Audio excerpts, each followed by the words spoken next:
മേഘ, നമ്മുടെ BJP സംസ്ഥാന അധ്യക്ഷൻ രാജീവ് ചന്ദ്രശേഖർ അദ്ദേഹം എവിടെ പോയി? അദ്ദേഹം മൗനവ്രതത്തിലാണെന്ന് കേൾക്കുന്നുണ്ടല്ലോ.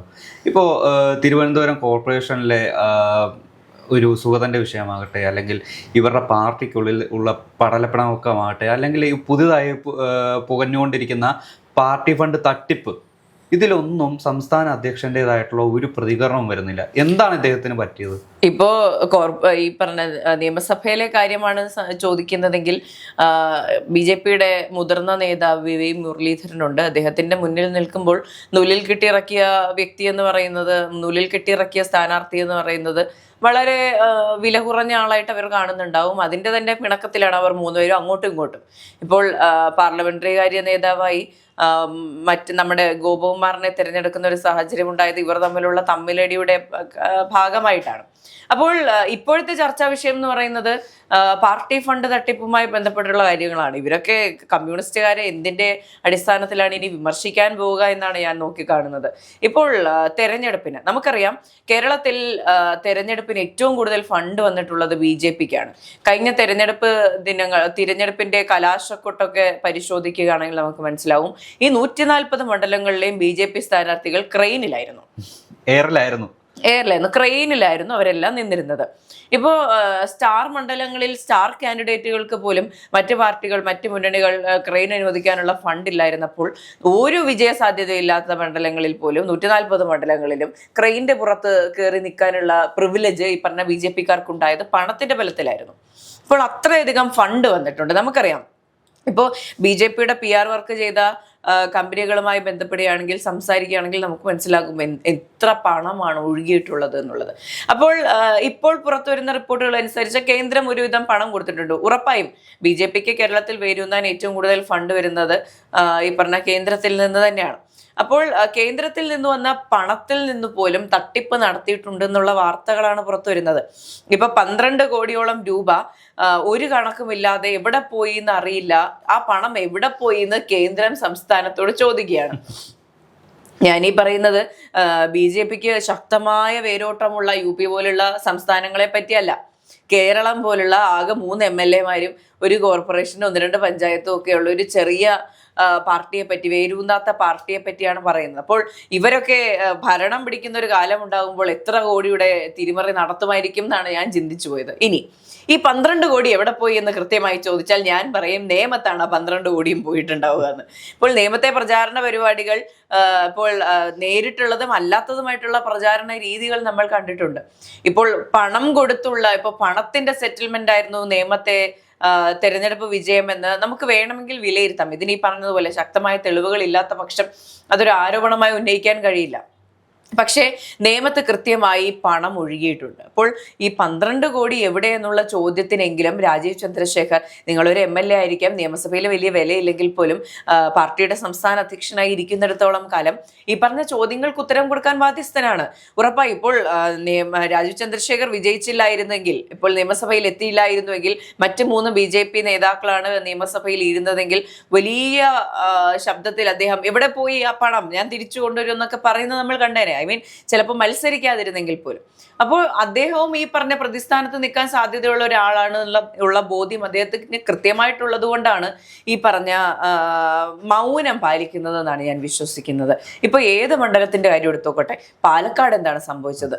പാലക്കാട് നമ്മൾ ശോഭാ സുരേന്ദ്രൻ വിജയിക്കാൻ സാധ്യതയുണ്ടെന്ന് വിചാരിച്ചിരുന്ന ഒരു ഘട്ടത്തിലാണ് നമ്മുടെ ദൈവത്തിന്റെ കരം എന്നൊക്കെ പറയുന്നത് പോലെ ഈ ചുരുട്ടി പിടിച്ച പൈസ കൊടുക്കുന്ന വിഷ്വല് പുറത്തു വരുന്നത്. അപ്പോൾ ഇതെല്ലാം ഒരു ദിവസം പുറത്തു വരും എന്നുള്ളത് ഉറപ്പുള്ള കാര്യമാണ്. ഈ അന്വേഷണം കൃത്യമായി പോകുകയാണെങ്കിൽ കേന്ദ്ര നേതൃത്വം സംസ്ഥാന നേതൃത്വവുമായി BJPയിൽ ഉടക്കുകയാണെങ്കിൽ ഈ കണക്കുകളെല്ലാം കൃത്യമായി പുറത്തു വരും. അതുപോലെ തന്നെ നമുക്ക് ഈ എല്ലാ മണ്ഡലങ്ങളിലെയും BJPയുടെ തെരഞ്ഞെടുപ്പ് കമ്മിറ്റി ഓഫീസുകൾ കണ്ടില്ലേ, എന്തൊരു പ്രൗഢിയാണ്, എന്തൊരു ഭംഗിയാണ്, എന്തൊരു വലിപ്പത്തിലാണ് ഇത് ചെയ്തിരുന്നത്. അപ്പോൾ ഞാൻ ആ റിപ്പോർട്ട് വായിക്കായിരുന്നു. 10,000 ചതുരശ്ര അടി വിസ്തീർണത്തിൽ പാർട്ടി ഈ പറഞ്ഞ തെരഞ്ഞെടുപ്പ് കമ്മിറ്റി ഓഫീസ് ഉണ്ടാക്കിയിട്ടുണ്ട് പല മണ്ഡലങ്ങളിലും. അതിനുശേഷം ഇതിന്റെ ഇന്റീരിയർ ചെയ്യണം എന്ന് പറഞ്ഞ് 25 ലക്ഷം രൂപ വക മാറ്റിയിരിക്കുകയാണ്. ഇതെല്ലാം താൽക്കാലിക നിർമ്മിതികളായിരുന്നു. ഇപ്പോൾ ഈ പറഞ്ഞ ഒരു എന്താ പറയാ ഒരു പെർമനന്റ് ആയിട്ടുള്ള ഒരു ബിൽഡിംഗ് അല്ല, അല്ല ഒരു ഫ്ലാറ്റ് ഉണ്ടാക്കി ഒരു വീടുണ്ടാക്കുകയോ അല്ലെങ്കിൽ പെർമനന്റ് ആയിട്ട് റിസൈഡ് ചെയ്യാനുള്ള ഒരു സ്ഥലവും അല്ല. ഒരു പ്ലെയിൻ ഗ്രൗണ്ടിൽ ഒരു സംഭവം സെറ്റപ്പ് ചെയ്തെടുക്കുന്നു, അല്ലെങ്കിൽ നിർമ്മാണ പ്രവർത്തനം നടക്കുന്ന ഒരു സൈറ്റിൽ സംഭവം സെറ്റപ്പ് ചെയ്തെടുക്കുന്നു. ഇതിന് 25 ലക്ഷം രൂപ എക്സ്ട്രാ വക മാറ്റിക്കൊണ്ടാണ് BJP പ്രചാരണത്തെ ഈ തെരഞ്ഞെടുപ്പിനെ നേരിട്ടത്. ഇതിനൊന്നും ഉത്തരം പറയാനില്ല. ഇപ്പൊ നിയമസഭയിൽ തമ്മിലടിച്ചുകൊണ്ടിരിക്കുന്നു.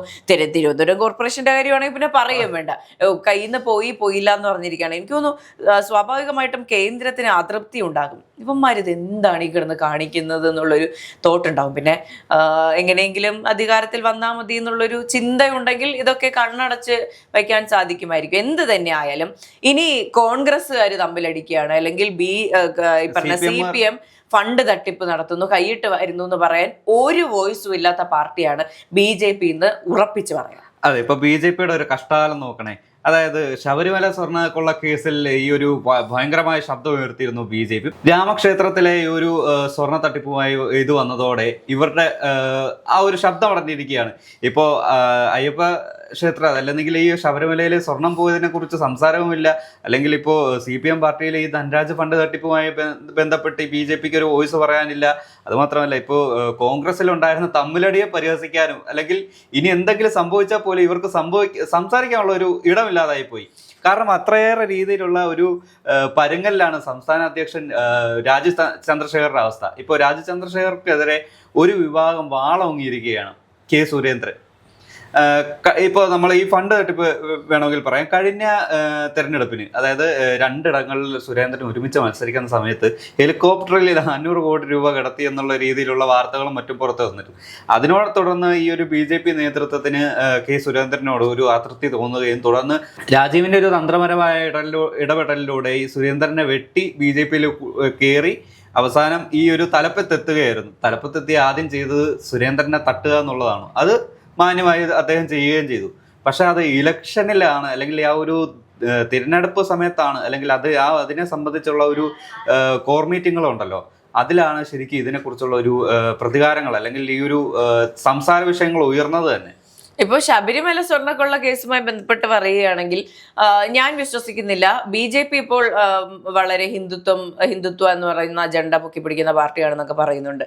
എന്നാലും ശബരിമല സ്വർണ്ണക്കൊള്ള കേസിൽ അവർ ഇടപെടേണ്ടിയിരുന്ന രീതിയിൽ ഇടപെട്ടു എന്ന് ഞാൻ വിശ്വസിക്കുന്നില്ല. വലിയ രീതിയിലുള്ള പ്രതിഷേധമോ അല്ലെങ്കിൽ വലിയ രീതിയിലുള്ള വിമർശനങ്ങളോ ഉയർത്തിയ സംഭവം കാണുന്നില്ല. എനിക്ക് തോന്നുന്നു UDF തന്നെയായിരുന്നു ഇതിനെ ശക്തമായി ഡിഫെൻഡ് ചെയ്തുകൊണ്ടിരുന്ന കേരളത്തിലെ സാഹചര്യം പറയുകയാണെങ്കിൽ. അതൊരു കാര്യം. പിന്നെ കേരളത്തിലെ BJP ഇപ്പോൾ സുരേന്ദ്രനും രാജീവ് ചന്ദ്രശേഖറും തമ്മിലുള്ള പോര് എന്ന് പറയുമ്പോൾ അത് കുറച്ചുകൂടി പേഴ്സണലാണ്. ഇപ്പോൾ കേരളത്തിലെ BJPയുടെ സാഹചര്യം നമുക്കറിയാം. കഴിഞ്ഞ 15 വർഷം മുന്നത്തെ കണക്കെടുത്ത് നോക്കുകയാണെങ്കിൽ BJP എന്ന് പറയാൻ, പേരിനെടുത്ത് പറയാൻ പോലും ആളില്ലാത്തൊരു സമയമായിരുന്നു ഉണ്ടായിരുന്നത്. ഇപ്പോൾ നമുക്ക് ഒരു 10 പേരെ എടുത്താൽ അതിൽ BJPക്കാരുണ്ടോ എന്ന് ചോദിച്ചാൽ ഉണ്ടാവില്ല. ഒരു കോളേജിൽ ഒരു ABVPയുടെ യൂണിയൻ ഉണ്ടാക്കാൻ കുറച്ച് ആൾക്കാർ പോലും ഉണ്ടാവില്ല. അങ്ങനെ ഒരു സാഹചര്യത്തിൽ നിന്ന് ഇപ്പോഴുണ്ടാകുന്ന സാഹചര്യം വരെ എത്തിച്ചത് VV രാജേഷിനെ പോലെ, സുരേന്ദ്രനെ പോലെ, ശോഭാ സുരേന്ദ്രനെ പോലെ അങ്ങനെ കുറേ ആൾക്കാരാണ്.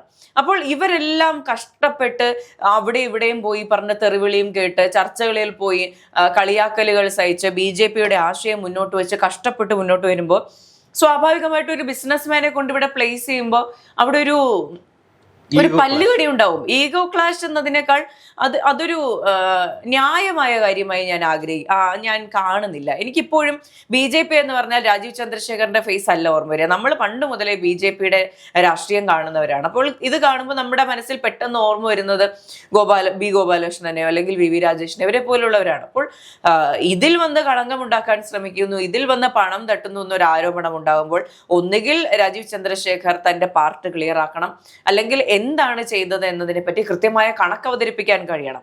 അഡ്മിനിസ്ട്രേറ്റീവ് ലെവലിൽ നിങ്ങളുടെ പാർട്ടിയിൽ നിങ്ങൾക്ക് നിലനിൽക്കാനുള്ള കഴിവുണ്ട് എന്ന് ആദ്യം ബോധ്യപ്പെടുത്തിയാൽ മാത്രമേ ഈ പറഞ്ഞ മുന്നോട്ട് കേരളത്തിൽ വേര് പിടിക്കാൻ കഴിയുമോ എന്നുള്ള ചോദ്യത്തിന് ഉത്തരം വരുന്നുള്ളൂ. അത് മാത്രമല്ല, ഇപ്പോൾ ഈ തിരഞ്ഞെടുപ്പ് ആ ഒരു സമയത്ത് ഒരുപാട് പേരാണ് അല്ലെങ്കിൽ ഒരുപാട് പ്രവർത്തകർ ഈ BJPയിലേക്ക് വന്നു ചേർന്നിട്ടുണ്ട്.